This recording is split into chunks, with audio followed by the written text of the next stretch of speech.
E se o propósito de vida não for algo que a gente precisa criar do zero, mas sim algo para ser descoberto? Hoje a gente vai mergulhar fundo nessa conexão entre propósito e missão, sabe? Tentando desvendar um caminho para uma vida com muito mais significado. Vamos lá. Nossa jornada começa com essa ideia, que é no mínimo transformadora.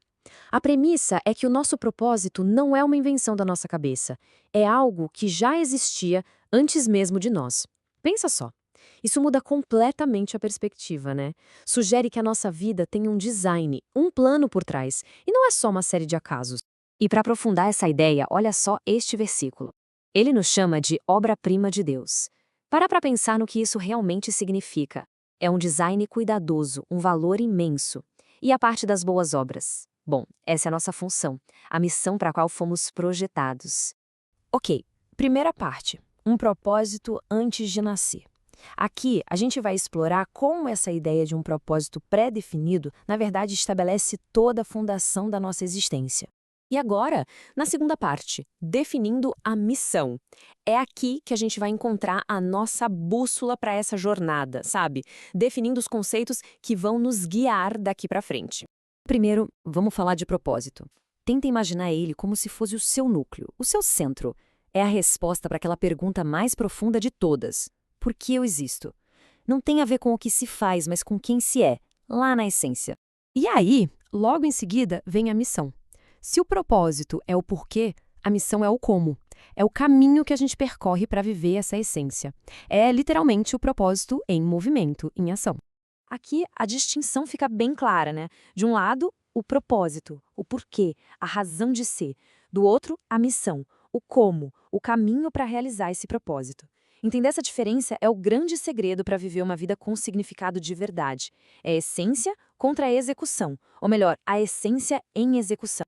Tá, mas então por onde se começa a definir essa tal de missão? A jornada se inicia com 3 perguntas que são essenciais. Primeiro, quem eu sou?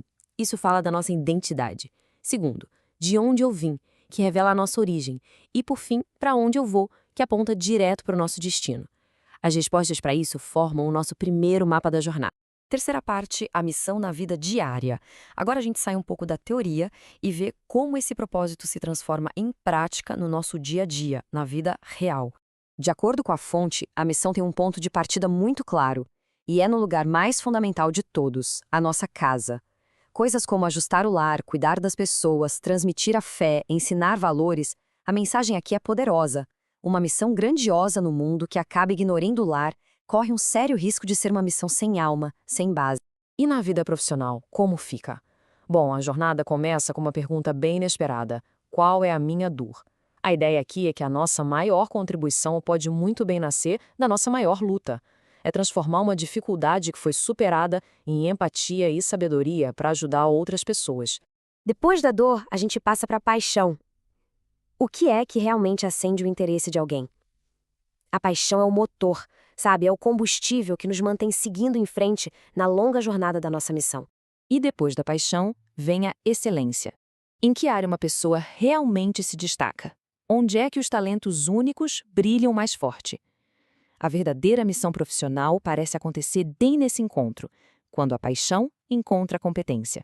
E aí vem a pergunta final, que amarra tudo: quem eu posso ajudar? Isso transforma a carreira, que deixa de ser uma busca por realização pessoal e passa a ser um ato de serviço. É exatamente aqui que a dor, a paixão e a excelência encontram um propósito maior: servir aos outros. E além da família e da profissão, ainda existe a missão espiritual. O objetivo central é levar Cristo às pessoas, começando dentro de casa e depois se expandindo para o mundo. É como a Bíblia descreve em Romanos: somos partes de um só corpo e cada um tem um papel único e vital para cumprir no todo. Quarta seção: uma missão cumprida. Mas como é que fica, na prática, uma vida que cumpriu a sua missão? Vamos dar uma olhada num exemplo que inspira bastante. O exemplo que nos é apresentado é o do apóstolo Paulo. Ele é destacado como um modelo de alguém que não só entendeu, mas viveu e viveu intensamente o seu propósito e a sua missão. E aqui, no finalzinho da vida dele, a gente ouve a sua conclusão. Percebe a certeza nas palavras? Não tem arrependimento, só a convicção de um dever cumprido. Ele combateu, Ele terminou, ele guardou. A missão foi completada. E qual é a recompensa final por cumprir a missão? Paz. Uma paz profunda, que, pelo visto, só vem quando se vive a vida para a qual se foi criado. É o círculo se fechando, o propósito inicial sendo plenamente realizado. E chegamos à nossa última parte. A jornada começa. O fim dessa nossa análise é, na verdade, um ponto de partida. O caminho de cada um começa agora. Todos esses conceitos que a gente viu, pertencimento, importância, conexão e os outros, não são só teoria, não.